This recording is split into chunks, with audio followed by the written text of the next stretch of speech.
I'm Martina Rojo. I'm Johnaton Repaul. And this is the gem building presentation. The gem building has the potential to be one of the most vibrant places in Brooklyn. We believe that this building should be able to bring everyone in the community together to have fun and for businesses to have a good working environment.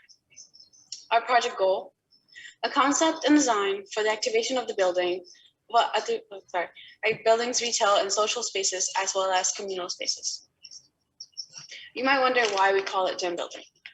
We call it gem building because the building, we didn't see it as much as the Bushwick Generator, but a building that's like right next to it.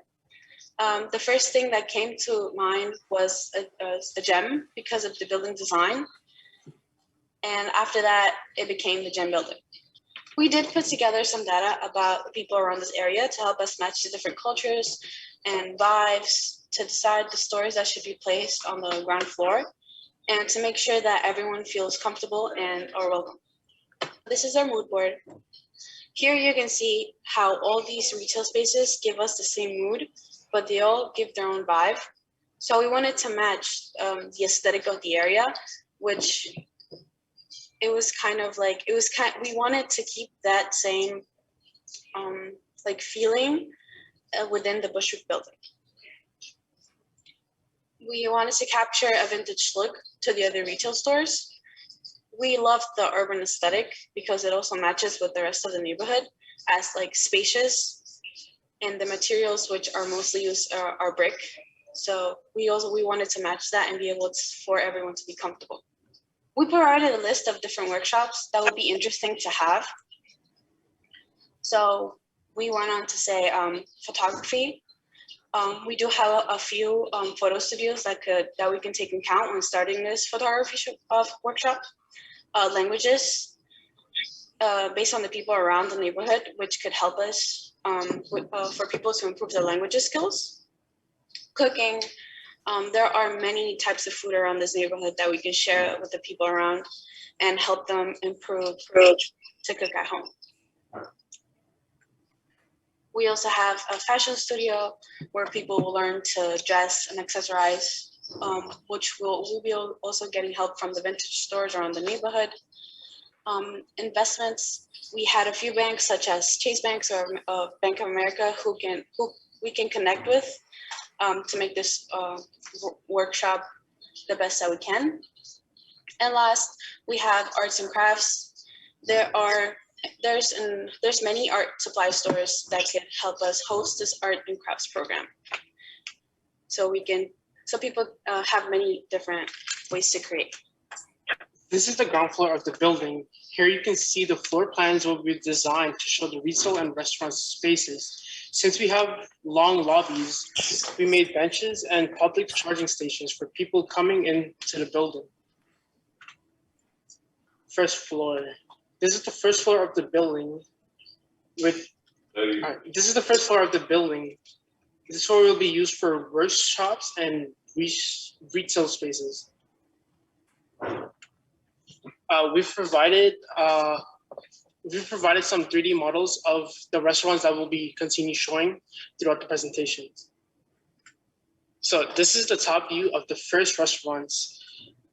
Due to the large spacious area that we've decided to place the kitchen in the middle of the restaurant while providing a bar area around of it. Surrounding the outer layer of the restaurant, of the kitchen, we've provided the dining areas. This is the different perspective of the first restaurant that we've shown. On the left, you can see the northeast isometric side where you can see the whole complete building and the inside of it as well. On the right side, you can see a flush front view of the building, which provide someone standing in front of it, same as the flush northeast side of the cutout side of the building. Moving on to the rendering part of the building, we've picked a point from where someone stands to show, give us a visual of what the restaurant looks like from the inside. This is another example from a different viewpoint of the restaurant. Just a couple things. Some of the things we said in prior presentations may apply to you as well. When you looked at the space for the shoe store, it looked like it didn't really have much frontage. It looked like it had a narrow corridor that was sneaking behind something. So just pointing that out, you know, stores kind of do best with frontage. Another thing, those other spaces where you showed storage, very linear. So you have the storage space, right? The perfect slide for it. So when you have storage that's linear, it's kind of like closets that staff pop out stuff. But if it's an area where someone is also with merchandise, now you don't have that wall for the merchandise. You're basically creating a single loaded corridor effect where merchandise is only on one side. So from a display, that's not the most efficient. So your storage in a linear sense doesn't necessarily make the rest of the sales area the best it can be. And then with the restaurant, I saw some interesting furniture choices. One of them represented communal table, from what I could tell. Other one had like really small table area in relationship to the chairs. So it's telling me, well, you're thinking of that for cocktail seating, not really for eating. So if that's not your intent, I wouldn't show tables like that in the graphics, because, you know, graphics are clues to intent. So if you were thinking of mixing an area for cocktails in with other type of dining, it wasn't in that one either. You know, so just some thought, you know, you're telling me a story through your graphics. Did I get the story wrong because your graphic wasn't really what you were trying to say? That I don't really know.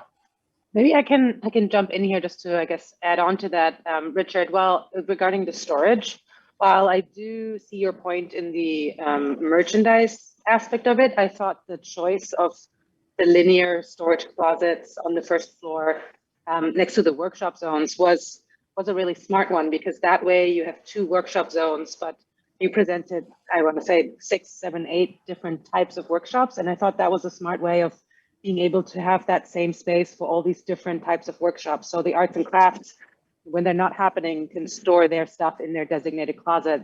And then, you know, the investment workshop can happen in the same room. So I thought that was a really nice way of being able to have such a great offering while only using 2 rooms, even if they're large rooms. So I thought the closets made a lot of sense, actually.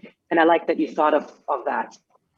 And I do get the workshops with that sense. It's just for the convenience store, the office supply store, right? Makes a lot of sense, yeah. Is it about where customers are free flowing? You know, I can't tell that from here versus there's a counter and it's an area where customers aren't going to. That's actually, when you started with presenting all the different programs, that is very powerful, what you're suggesting here. For example, the workshops, right, about the financial and investment and arts and crafts and fashion studio.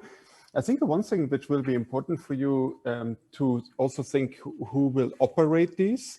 So for example, for the investment, you mentioned like maybe Chase or maybe another bank, but you need to be aware that they have an agenda. And you may, which would be about drawing people towards them. And that might be actually good when these kind of programs are run by independent non-for-profit organizations, so that they are really on the side of the consumer, because you want to really support people to make these kind of educational kind of experiences independent to a commercial interest, so that it's really benefiting them and not like a company like Chase. But having that all together here, I think it's fantastic, because also when somebody goes into the fashion studio, comes up maybe with some really cool designs, and then meets a person who's going into the investment workshop, they could start to think about starting their own company together, because you need the money and the creative kind of powers coming together, right, to create companies. And you're building that already into this building through your programming ideas, which is really smart. And then the one restaurant reminded me actually in terms of the layout of my favorite restaurant actually in Jerusalem, which is mostly a bar in the middle, and the bar is also a kitchen. And when you go there alone, you can just hang out, you can look at what they're cooking here. and you get just be inspired by what they're preparing maybe for other people. So it's a really event-based restaurant, right? And we're seeing all of the industries going towards experiences and events. It's not anymore about just the product that you purchase. It's about everything around it that is exciting and makes it fulfilling. So even like just like showing a drawing like this has a lot that tells us about what we can experience and how innovative your concept is here.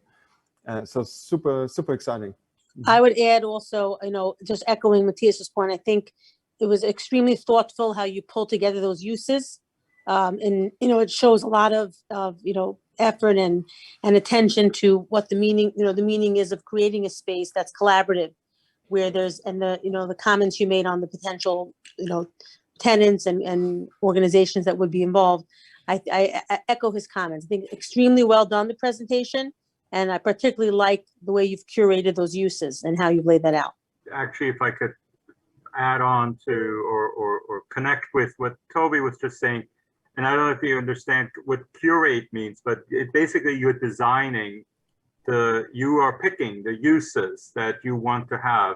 And I really like the fact that you thought about like, where can you help people in the community with different kinds of training, and you have investing or financial stability, and arts and crafts, and allowing people to, if they have the ability, the willpower to start their own businesses here. And I also like the wide selection of different uses that you have proposed to locate here. It gives more variety, more interest, but it also is and more option, but it also means that there's a greater likelihood that those spaces will also be occupied by some of those uses. And I'm just thinking about, Matthias earlier asking whether Barnes & Noble is still around, and some of you are proposing bookstores. Bookstores, maybe they're not as popular, but there are other stores that can take other different kinds of stores that can take the space that previously was a bookstore.